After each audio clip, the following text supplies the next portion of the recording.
जय हिंद साथियों, नमस्कार। तो आज के प्रैक्टिस सेट में होंगे टोटल 50 प्रश्न। 15 रहेंगे जीके जीएस, 15 रहेंगे साइंस, 15 मैथ और 5 रीजनिंग का। तो आइए शुरू करते हैं। आने वाले सभी परीक्षाओं में यह वीडियो आपके लिए बहुत बहुत लाभकारी सिद्ध होगा। आइए शुरू करते हैं। पहला प्रश्न आपसे पूछा जा रहा है, भारत, यहाँ पे लिखा है भारत।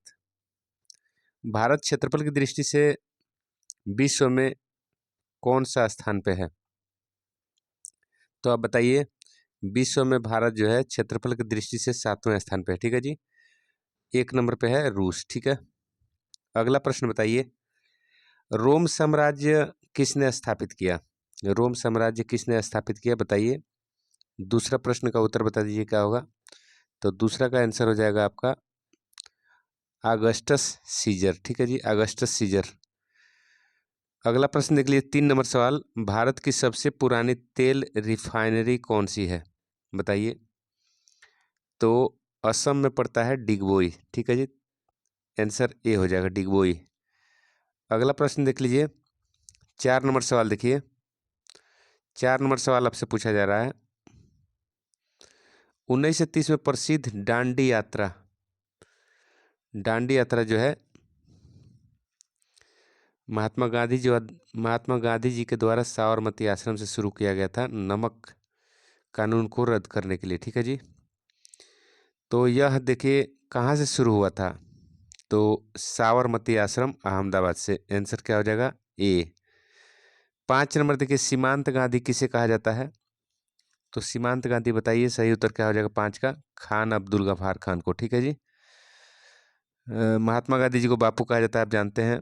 मौलाना आज़ाद जी जो है प्रथम शिक्षा मंत्री थे, और मोहम्मद इकबाल जो है सारे जहाँ से अच्छा लिखे हैं। ठीक है। अगला देखिए प्रश्न आपसे पूछा जा रहा है, 6 नंबर सवाल, किसने कहा था आज़ादी मेरा जन्मसिद्ध अधिकार है? तो किसने कहा था बताइए। तो बाल गंगाधर तिलक, इनको लोकमान्य तिलक भी कहा जाता है, इनको लौह पुरुष भी कहा जाता है। ठीक है जी। विश्व की सबसे ऊंची प्रतिमा इन्हीं के याद में बना है, नर्मदा नदी के किनारे जो है।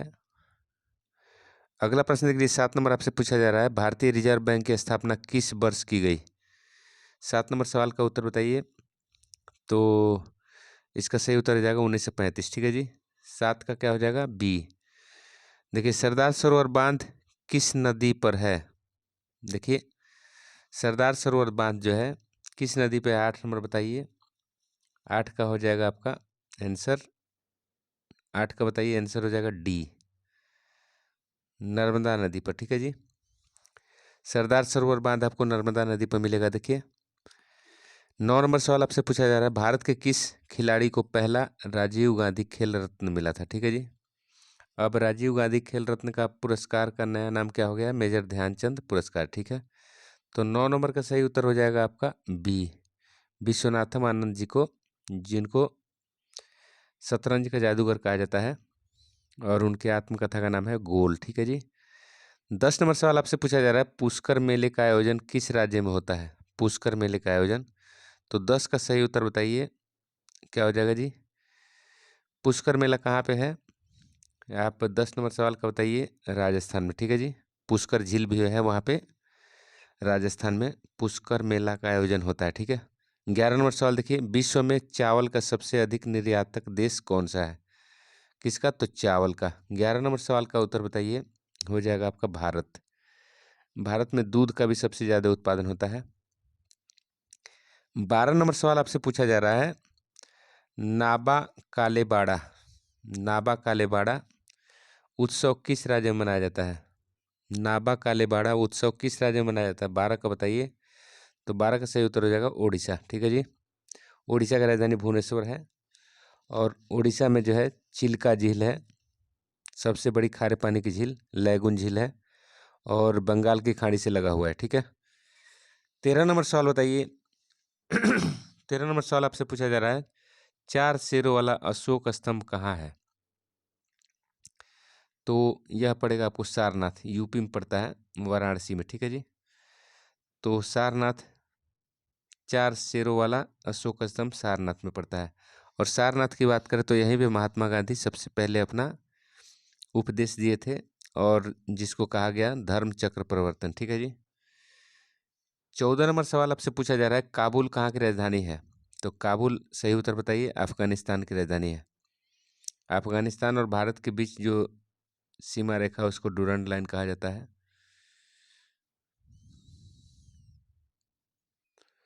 15 नंबर सवाल आपसे पूछा जा रहा है, नाटो, यहाँ पे लिखा है नाटो।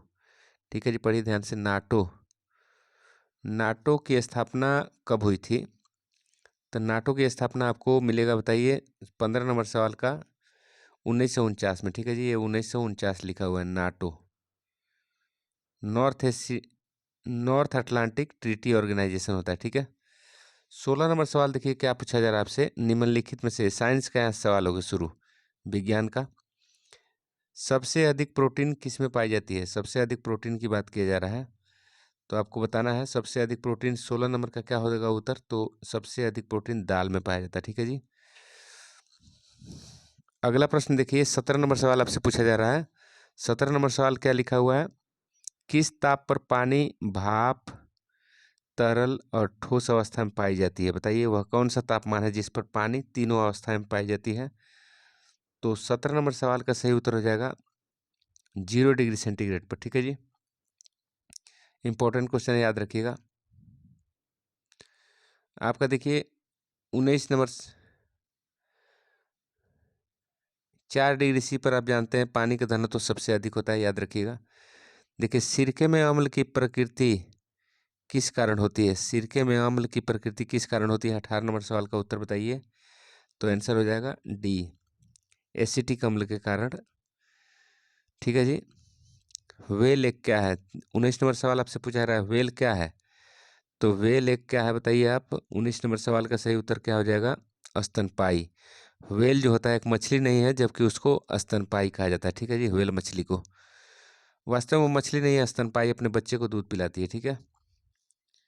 अगला प्रश्न आपसे 20 नंबर सवाल कहा जा रहा है, क्या है सवाल पूछिए। देखिए मिश्रण का उदाहरण क्या है? तो मिश्रण किसको बोलते हैं? जिसमें अवयवी तत्व जो उसको मिल के बनाए हैं उसका अनुपात फिक्स नहीं होता है। तो आप देखिए चीनी में जो है C/H/SO11 जो चीनी का सूत्र होता है, तो इसमें जो है पता चल जाता है C11H22O11। तो इसमें सबका पता है कि कितना कितना कार्बन है, कितना हाइड्रोजन है, कितना ऑक्सीजन है। वहीं कार्बन डाइऑक्साइड में भी CO2, इसमें भी पता लगेगा कार्बन एक है और हाइड्रोजन दो है, सॉरी ऑक्सीजन दो है। तो इसमें भी पता लग जा रहा है कौन तत्व कितना है। लेकिन हवा में पता नहीं चलता है कि ऑक्सीजन कितना है, नाइट्रोजन कितना है, किस मात्रा में कहाँ पे अवेलेबल है, इसलिए इसको मिश्रण माना जाता है। पानी भी देखिए H2O, इसमें भी पता चलता है कि हाइड्रोजन दो है, ऑक्सीजन एक है, लेकिन हवा में पता नहीं चल पाता, इसलिए हवा को मिश्रण माना जाता है। ठीक है जी। यौगिक में अनुपात फिक्स होता है, मिश्रण में अनुपात फिक्स नहीं होता है। 21 नंबर सवाल आपसे पूछा जा रहा है, किसी तत्व के समस्थानिक या आइसोटॉप में क्या समान होता है? तो आइसोटॉप में देखिए आपका इसमें प्रोटॉन की संख्या बराबर होती है। देखिए 21 का क्या हो जाएगा आपका जी? 21 का हो जाएगा बी।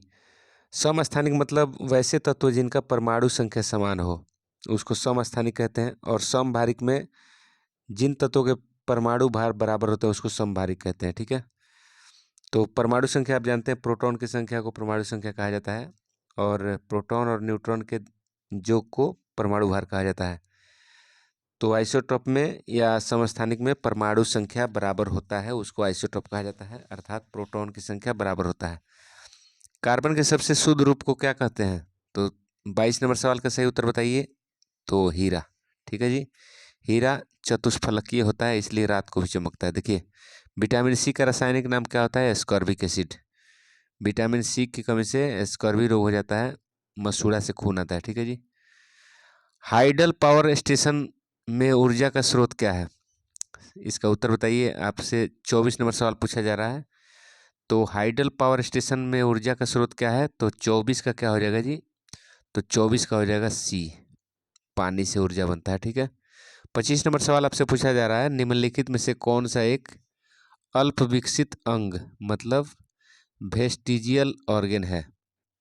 तो आप बताइए अल्प विकसित अंग कौन सा होता है। आप उत्तर बताइए इसका। 25 नंबर का क्या होगा जी? तो 25 का हो जाएगा अपेंडिक्स। अल्प विकसित अंग मतलब शरीर में उसका कोई अंग नहीं है, वो परिपूर्ण नहीं है, वो अधूरा है, इसलिए वो घाव के रूप में अंदर विकसित होता है और जो है आदमी को परेशान करता है। ठीक है जी। 26 नंबर सवाल आपसे पूछा जा रहा है, आकाशीय पिंडों को देखने के लिए किसका यूज करते हैं? तो 26 का आप बता दीजिए क्या हो जाएगा। तो 26 का हो जाएगा आपको टेलीस्कोप का। टेलीस्कोप का यूज आप आकाशीय पिंडों को देखने के लिए करते हैं। देखिए, समतल दर्पण द्वारा बना प्रतिबिंब बताइए। 27 नंबर सवाल का बताइए क्या होगा। समतल दर्पण द्वारा बना प्रतिबिंब क्या होता है? काल्पनिक होता है, इमेजिनरी। ठीक है। और समतल दर्पण द्वारा जो बना हुआ प्रतिबिंब है वो पार्श्व उल्टा होता है, मतलब लेफ्ट का राइट दिखाता है। और समतल दर्पण में जो है आप अपना पूरा प्रतिबिंब देखना चाहते हैं तो आपके आधे लंबाई का दर्पण होना चाहिए। समतल दर्पण में प्रतिबिंब का वेग बिंब से डबल दिखाता है। ठीक है जी। थर्मामीटर में इस्तेमाल किसका होता है? तो 28 नंबर का सवाल सही का 28 का सही उत्तर बताइए। तो थर्मामीटर में आप जानते हैं पारा का अर्थात मरकरी का यूज होता है। ठीक है। अल्कोहल का भी यूज होता है, लेकिन सामान्यतः थर्मामीटर में आपको मरकरी का ही यूज होता है। अब देखिए, हवा में ध्वनि का वेग लगभग कितना होता है? तो 332 मीटर पर सेकंड होता है। मीटर पर सेकंड याद रखिएगा, 332 मीटर पर सेकंड। तो 29 का सही उत्तर हो जाएगा बी। 30 नंबर सवाल क्या कह रहा है? देखिए देखिए, इनमें से कौन सा लाल लिटमस को नीला करता है? लाल लिटमस को नीला करता है तो क्षार। ठीक है जी, क्षार। इसका ट्रिक होता है छलनी। छलनी ट्रिक होता है, मतलब छ से क्षार, ल से लाल लिटमस को नीला कर देता है तो क्या होता है? क्षार। ठीक है जी। और अम्ल जो होता है, अम्ल का ट्रिक है अनीला। अनीला का मतलब अम्ल नीला को लाल कर देता है, याद रखिएगा इसको। आगे देखिए, अब मैथ का सवाल शुरू हो रहा है। यहाँ पे देखिए सवाल आप बनाइए। लिख रहा है 555 25 में 17 से डिवाइड किया गया है और बराबर दिया है अंडर रूट प्रश्नवाचक। देखिए, तो प्रश्नवाचक जगह पे क्या होगा? तो सबसे पहले आप 55 25 में 17 से भाग दीजिए। 17 से भाग दीजिएगा तो 17 तिया 51, घटेगा तो 4 बचेगा और 2 उतरेगा। 17 दूना 34, 34 तो ये बच गया आपका 8 और ये 5 उतरेगा। 17 पच्चे 85, कितना हो गया जी? 325 आ गया। ठीक है। तो 325 आ गया तो 325 बराबर अंडर रूट प्रश्नवाचक दिया है, तो अंडर रूट हटाने के लिए इधर भी आपको स्क्वायर करना होगा और इधर भी स्क्वायर करिएगा। तो देखिए 325 में स्क्वायर करिएगा तो 325 से 325 में गुणा करना होगा।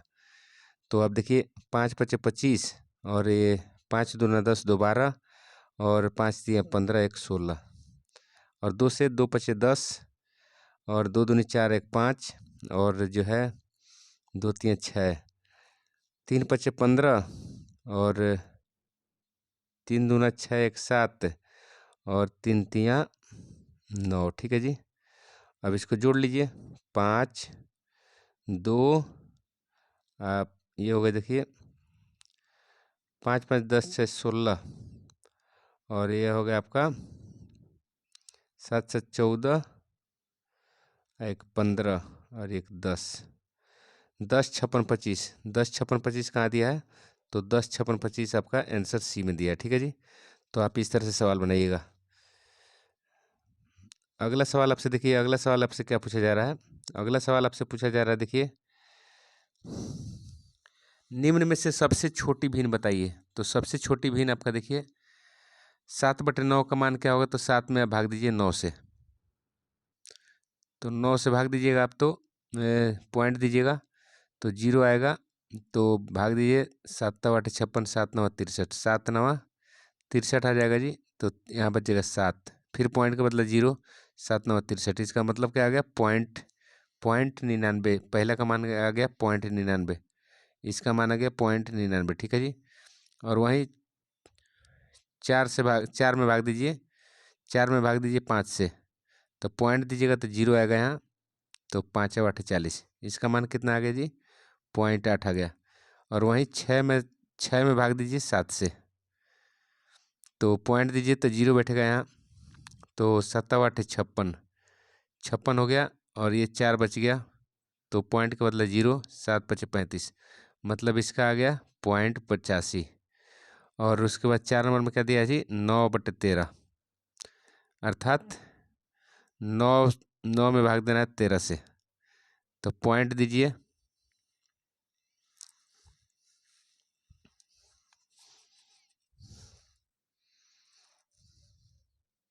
यहाँ देखिए उड़ गया ना जी। यहाँ पे हम बताए थे यहाँ 7 में भाग देना है आपको 9 से, तो कितना आ गया था जी? पॉइंट दिए तो 0 आ गया, तो 7×9 = 63, मतलब 0.99 आया था। उसके बाद आपको 4 में भाग दिए थे 5 से, तो 0.8 आया था। उसके बाद जो आपको दिए थे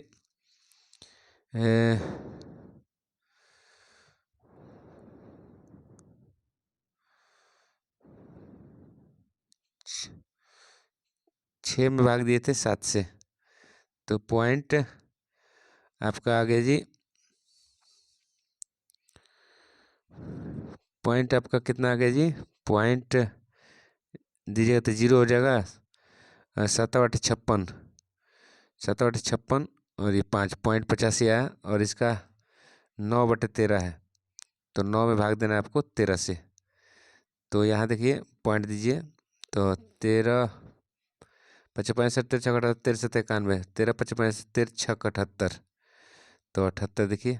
अब यहीं से आपको पता लग जाएगा। पूछ रहा है सबसे छोटी भिन्न, तो सबसे छोटी भिन्न देखिए 0.9 है, 0.8 है, 0.85 है, सबसे छोटी यही हो जाएगा। 9/13 आंसर डी हो जाएगा। ठीक है, 9/13 छोटा हो जाएगा, पता लग गया आपको। और वहीं देखिए 525 में इसका कितना % जोड़े कि 735 आ जाए? तो देखिए आप इस सवाल का देखिए बनाते हैं। 525 देखिए 525 में ये 525 का ही 525 का मान लीजिए हम x% जोड़ते हैं, तो क्या आ जाएगा? 735 आना चाहिए। तो देखिए इसको काटिए, या इसको आप यहाँ लिख दीजिए 525 x बटा क्या लिखिएगा? 100। इधर ये घट जाएगा, देखिए ये 525 जो है इधर आके घट जाएगा, तो बच जाएगा आपका 10 बचेगा, 210 बच जाएगा। ठीक है जी, 210 बचेगा, 210 बच जाएगा। तो x बराबर क्या हो जाएगा? x निकालिएगा, तो x बराबर इधर छोड़िएगा, तो इसमें 100 से आके गुणा हो जाएगा, और नीचे क्या हो जाएगा जी? 525। अब इसको काटिए, 5 से काटिएगा, 5 से काटिए, 5×5 = 0, 5×5 = 25, 5 से काटिएगा तो 5×4 = 20, और 5×2 = 10, 42 बार में। तो देखिए 7 से काटिए, 7×6 = 42, और 7×1 = 7, और 7×5 = 35, 15 से काटिएगा। देखिए 3 से काटिए, 3×2 = 6, 3×5 = 15, और 5 से काटिए 20 बार में, तो 20×2 = 40, कितना होगा जी? 40%। तो 40% आप देखिए ये हो जाएगा 40%। तो 40% कहाँ दिया है? तो 40% आपका दिया है आंसर, 40% आपका कहाँ दिया है? तो 40% आपका मिल गया डी में। ठीक है, अब देखिए 63 किलोमीटर प्रति घंटा को मीटर पर सेकंड में बदलना है। तो 63 देखिए 63 लिखा है, तो मीटर पर सेकंड में बदलना है, तो 5/18 से आपको भाग देना पड़ेगा, गुणा करना पड़ेगा। तो गुणा कर लीजिए पहले इसको, 3×5 = 15, और 6×5 = 30, 31, 315/18, 315/18 मतलब 18 से भाग दीजिए, तो 18×18 घटाइएगा इसको, 3, 1 बच जाएगा यहाँ पे, और ये 5, 18×5 = 18, 18 से 108, 18×7 = 126, 18×7 = 126, 126 आएगा 17, 17.8 अब आगे पॉइंट भी बैठेगा, पूरा नहीं कटेगा, तो 17 दशमलव, देखिए 17 है ना, तो पॉइंट दीजिएगा, तो यही आंसर मान लीजिए सी 17.5। ठीक है जी, 17.5 आ जाएगा आंसर। अगला सवाल देख लीजिए। एक कैंटीन को प्रतिदिन 14 दर्जन अंडों की आवश्यकता है, तो 7 सप्ताह में कितने अंडों की आवश्यकता होगी? तो बनाइए।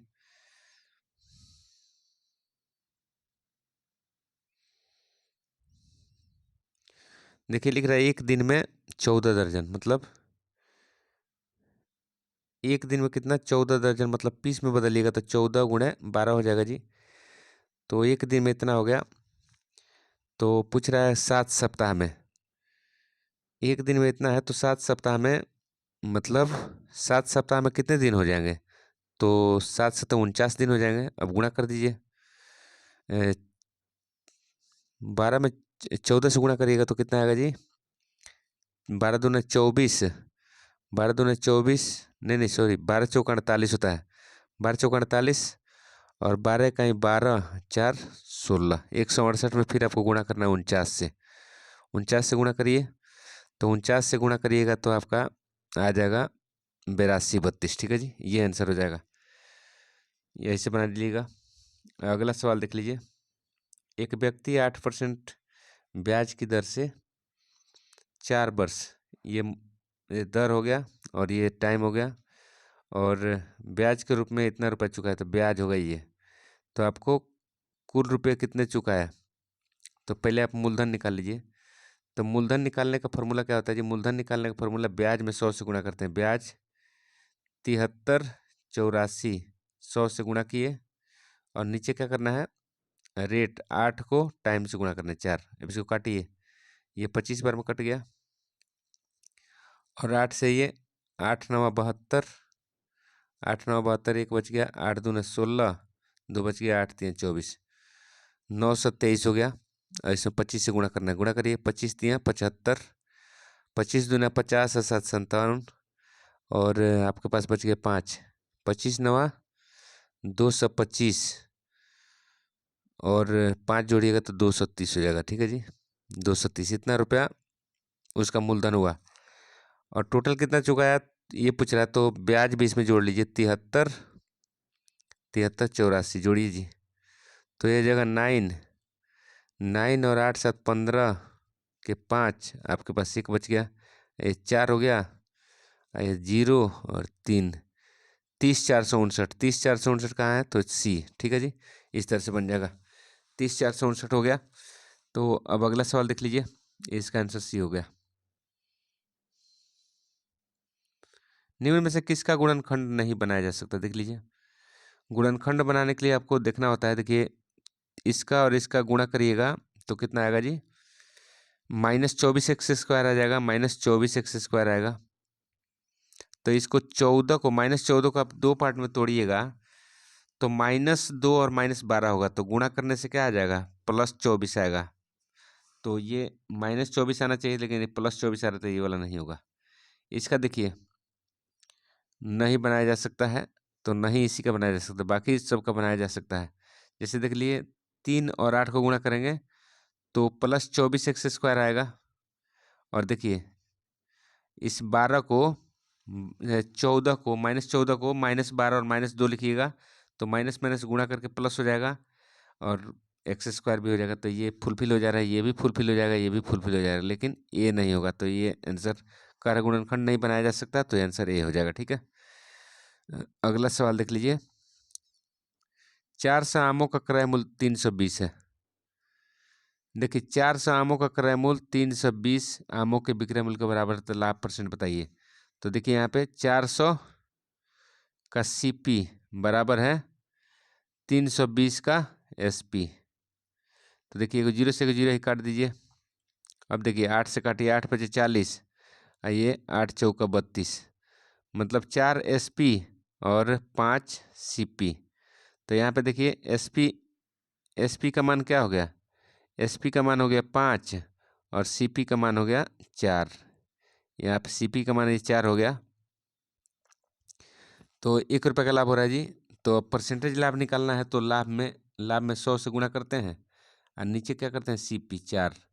तो ये 4 से 25 बार में कट गया तो 25% आपका 25% लाभ हो गया। 25% लाभ कहाँ दिया है? तो 25% लाभ आपको दिया है डी में। डी आंसर हो गया। चलिए आगे प्रश्न देख लीजिए। 10 वर्ष पूर्व ए की माँ ए से 4 गुना थी, तो 10 वर्ष बाद एक और 10 वर्ष बाद ए की माँ ए से दुगुना बड़ी हो गई, तो ए की वर्तमान आयु निकालिए। मान लिया 10 वर्ष पहले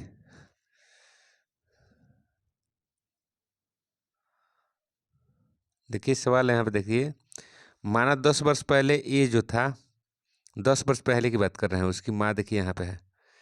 10 वर्ष पहले यदि ये x% का था, x वर्ष का था, तो इसकी माँ 4 गुना थी। अब 10 वर्ष बाद जब बात करेंगे तो 10 वर्ष बात करेंगे तो 10 वर्ष पहले का उम्र है इसका, तो 10 वर्ष बाद मतलब टोटल 20 वर्ष, मतलब x प्लस 20 साल का होगा ये। तो इसकी माँ भी 20 साल बढ़ेगी ना जी, 4x प्लस 20 इसका भी हो जाएगा। तो दोनों को बराबर करना होगा, तो इसकी माँ जो है इसकी डबल है, तो इसमें 2 से गुणा करें तब बराबर होगा। अब देखिए 2x हो जाएगा और इधर 40 गुणा करिएगा तो इधर 4x प्लस 20 है। देखिए 4x में से ये 2x इधर आ जाएगा, और ये देखिए 40 में से ये 20 घट जाएगा आके, ये 20 ये वाला, तो इधर बच जाएगा 20 और इधर बच जाएगा 2x बच जाएगा। तो इधर कट जाएगा 10 बार में, x बराबर क्या आ जाएगा 10, x बराबर 10 आ गया। तो अब कह रहा है ए की वर्तमान आयु क्या है, तो 10 वर्ष पहले हम x माने हैं, तो वर्तमान आयु मतलब x में 10 साल जोड़ेंगे तो x का वैल्यू वर्तमान इसका x प्लस 10 हो जाएगा, तो x का वैल्यू 10 है और 10 और जोड़ेंगे तो टोटल कितना हो जाएगा, 20 साल का हो जाएगा। ठीक है, तो आंसर क्या हो जाएगा, 20 ईयर, आंसर ये हो जाएगा। ठीक है, अगला सवाल देखिए। 24 आदमी एक काम को 40 दिन में पूरा करते हैं, तो उसी काम को 32 दिन में पूरा करने के लिए कितने आदमी चाहिए? तो आप एक फार्मूला जानते हैं, M1D1 बराबर M2D2। तो देखिए 24 आदमी, तो यहाँ 24 है और गुणा क्या है, दिन कितना लगाते हैं 40, और उसी को देखिए 32 दिन में, तो ये M2 आपको पता नहीं है, लेकिन डेट दे दिया है 32 दिन। अब काट दीजिए इसको, 8 तिया 24 और ये देखिए 8 चौका 32 और 4 से 10 बार में कट जाएगा, तो 10 तिया 30 दिन क्या हो जाएगा जी, D2 क्या आ जाएगा 3, मतलब 30 दिन आ गया। 30 आदमी, सॉरी M2 का मान निकला है, M2 कितना आएगा 30, तो ये आंसर हो जाएगा बी। ठीक है, अब आप देखिए 41 नंबर सवाल लिख रहा है, एक वृत्त की परिधि 44 मीटर है, तो इसके चौथे हिस्से का क्षेत्रफल बताइए। तो देखिए 2 पाई आर बराबर दिया 44, इसको काट दीजिए 22 से, और इसको 22/7 लिखेंगे, 22/7 आर, और इधर 22 है, तो 22 से 22 कैंसिल हो गया, तो आर बराबर क्या हो जाएगा जी 7। तो 1/4 का क्षेत्रफल बोल रहा है, तो क्षेत्रफल πr² होता है, 1/4 बोल रहे थे, 1/4 से इसमें गुणा कर देंगे, तो ये देखिए 1/4 और ये 22/7 और r² मतलब 7 को 2 बार गुणा करिए, 7 को, तो ये 7 कैंसिल हो गया जी, और 2 से ये 2 बार में कट गया, और ये 11 बार में, तो 11 में 7 से गुणा करेंगे तो 77 हो जाएगा, 77/2, 77 में 2 से भाग दीजिएगा तो 3 दूना 6 और एक बच गया, 3/16.38.5 आ जाएगा। 38.5 कहाँ दिया है, तो 38.5 बी में दिया है। ठीक है, 38.5 आपका बी में मिल गया। अगला सवाल देखिए, इसका गुणनफल निकालना है, तो तीनों को गुणा कर दीजिए। देखिए गुणा कर दिए, तीनों को गुणा कर रहे हैं, तो काटिए इसको, 4 दूना 8, आइए 2 दूना 4 हो गया, 2 बार में कट गया, तो अब कुछ कटने वाला नहीं है, तो ऊपर बच गया 14 और नीचे क्या बच गया, नीचे 8 9 72,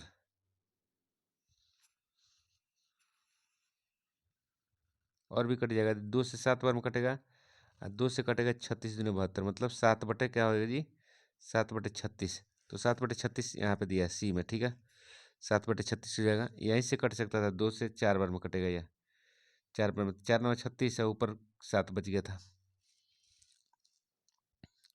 अगला सवाल देखिए, ये देखिए आपका, ये सवाल बढ़िया है। सवाल देखिए, कह रहा है ए ओ आर मतलब ये, और बी ओ आर मतलब ये, ठीक है। सरल रेखा बनाते हैं। ए माइनस बी बराबर क्या दिया है, ए माइनस बी बराबर, देखिए ए माइनस बी बराबर क्या दिया है, 80 डिग्री। और आप बताइए, ये दोनों को जोड़ेंगे पूरा तो 80 डिग्री होता है ना, तो दोनों को जोड़ेंगे तो 80 डिग्री हो जाएगा। अब दोनों को क्या करिए, जोड़िए, तो जोड़िएगा तो ये प्लस माइनस कट जाता है, और 2a बराबर हो जाएगा, जोड़िएगा तो कितना हो जाएगा, 0, 6, 8, 16 2 हो जाएगा। तो ए बराबर कितना हो जाएगा, 13 दूनी 26, 130। ए का मान हो जाएगा 130, तो टोटल 180 होता है, तो ये 130 हो जाएगा, तो ये वाला कितना हो जाएगा जी, 50 डिग्री। कितना हो जाएगा जी, 50 डिग्री। तो 130 और 50 आंसर सी हो जाएगा, ठीक है। अगला सवाल देखिए, कह रहा है एक कमरे का माप दिया है, तो बोला सबसे लंबा बांस इसमें कितना लंबाई काटेगा। तो बांस की लंबाई निकालने का फार्मूला यही होता है, जो ये लंबाई है, ये चौड़ाई है, ये ऊंचाई है, तो तीनों का स्क्वायर करके जोड़ दीजिए। तो 12 का स्क्वायर करके जोड़िएगा तो 144 होगा, और जोड़ 9 का स्क्वायर 81, और जोड़ ये 64, और सबके ऊपर रूट लगा दीजिए। ये सबसे लंबे से लंबे बांस की लंबाई निकल जाएगा। देखिए जोड़िए इसको, 144 में 5 4 9, 9 6 8 14, और 4 18, 18, और एक देखिए आपके पास एक बच गया 2, तो 289 का वर्गमूल हो जाता है 17, ठीक है जी। आंसर क्या हो जाएगा, 17 आपका आंसर हो जाएगा ए। अगला प्रश्न देख लीजिए, 45 नंबर सवाल कह रहा है साइन 60 का मान आपका होता है, याद करना पड़ेगा, √3/2, ठीक है। ये देखिए, ये कॉसेक 60 का मान होता है, कॉसेक 60। साइन का उल्टा कॉसेक होता है, तो जिसको उलट देंगे तो कॉसेक हो जाएगा 1/√3।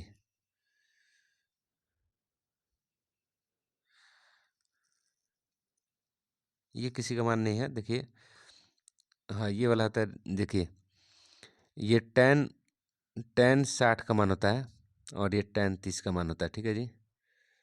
अब देखिए अगला प्रश्न देख लीजिए, यहाँ पे एक श्रृंखला बोल रहा है, श्रृंखला बन रहा है। देखिए इसमें कितना बढ़ रहा है, 6 बढ़ रहा है, और यहाँ बढ़ रहा है कितना, 12 बढ़ गया, यहाँ बढ़ गया 18 बढ़ गया, यहाँ बढ़ गया 24 बढ़ गया, तो यहाँ 30 बढ़ेगा। 30 बढ़ेगा तो कितना हो जाएगा जी, 95। 95 हो गया, तो आंसर बी हो गया। ये देखिए क्या कर रहा है, यहाँ डायग्राम बना लीजिए। ये हो गया ईस्ट, ये हो गया नॉर्थ, ये हो गया साउथ, ये हो गया वेस्ट। कह रहा है एक लड़की अपनी माँ को ढूंढने पूरब दिशा में 5 मीटर चली। पूरब दिशा में यहाँ चलती है 5 मीटर, चलिए 5 मीटर चला दिए। कह रहा है दक्षिण पश्चिम, दक्षिण पश्चिम क्या होता है, दक्षिण पश्चिम आपका ये दिशा होगी, ठीक है। दक्षिण पश्चिम ये दिशा होगी, ठीक है। कह रहा है इस दिशा में, इस दिशा मतलब इसके समानांतर, देखिए यहाँ से चली कितना, 5 मीटर, फिर चली 5 मीटर चली, और पुनः उत्तर पश्चिम, उत्तर पश्चिम कौन सा दिशा है, ये उत्तर पश्चिम, उत्तर पश्चिम। तो उत्तर पश्चिम दिशा में, दिशा की ओर 5 चलती है। फिर देखिए यहाँ से ये चल के ये 5 चल दी, यहाँ 5 चल दी, तो आप देखिए यहाँ पे एक ट्रेंगल बन जा रहा है इसे, ये भी 5, ये भी 5, और ये भी 5, ठीक है जी। तो यहाँ से 5 चलना शुरू किए थे, फिर 5 यहाँ आ गए, फिर 5 आके यहीं पे आ गए। तो पूछ रहा है तो इस समय वह लड़की अपने मूल स्थान से कहाँ है, तो अपने मूल स्थान पे है, ठीक है। आंसर ए हो जाएगा, ठीक है। आप यहाँ पे डायग्राम से समझ गए। अगला देखिए 48 नंबर, विषम शब्द चुनना है आपको। विषम शब्द मतलब अलग चुनना है। तो पेन और स्याही एक साथ रिलेट है, ब्रश और रंग एक साथ रिलेट है, पेंसिल और लेड एक साथ जो है रिलेट है, लेकिन चित्रांकनी चार्ट ये एक साथ रिलेट नहीं है, तो विषम यही हो जाएगा। ठीक है, देखिए इसको, देखिए यहाँ पे रेशियो दिया है, प्रोपोर्शन है, और ये आगे क्या होगा, देखिए सी के बाद डी है, तो एफ के बाद क्या होगा, जी होगा। यहाँ पे क्या आ जाएगा जी।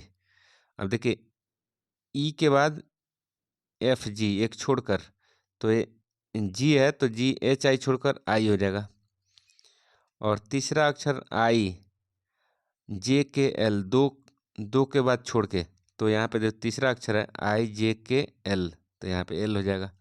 जी I L, G I L, G I L, G I L सिर्फ इसमें दिया है, तो आंसर सी हो जाएगा। ठीक है, आंसर सी हो गया।